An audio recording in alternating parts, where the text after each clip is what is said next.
Zidane তার নানাকে অনেক বেশি ভালোবাসে, ঠিক তেমনই তার নানাও তাকে ছাড়া কিছুই বোঝে না।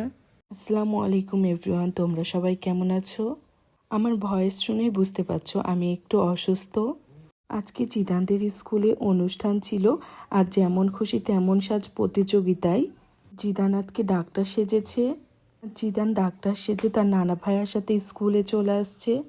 জিদান তো তার নানাকে ছাড়া স্কুলে ঢুকবেই না, তাই নানা ভাইয়াকে বায়না করে বলছে, নানা ভাইয়া তোমাকে আমার সাথে স্কুলে ঢুকতেই হবে। কিন্তু আব্বু আম্মুর একটা কাজ ছিল, যার কারণে জিদানকে স্কুলে নামাই দিয়ে সেখানে রওনা দিল।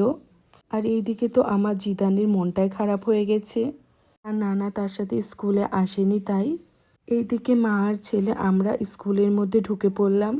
এইদিকে তো জিদানকে সবাই দেখে অনেক খুশি। সবাই জিদানের কাছে এসে জিজ্ঞেস করছে, জিদান আজকে তুমি কি সেজেছো? জিদান বাড়িতে সবার সাথে অনেক কথা বললেও বাইরে বের হলে একটু কম কথা বলে, মানে খুব ভাব নিয়ে থাকে আর কি।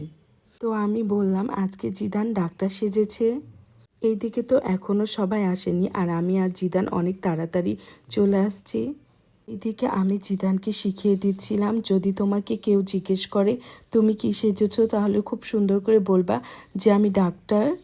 এটাও আমি জিদানকে বলে দিচ্ছিলাম, যদি জিজ্ঞেস করে তুমি কি ডাক্তার, তাহলে বলবা আমি মেডিসিন ডাক্তার। আর এইদিকে কিন্তু অরণ্য নামে একটা ছেলে ক্লাস 2 এর, ওও ডাক্তার সেজেছিল।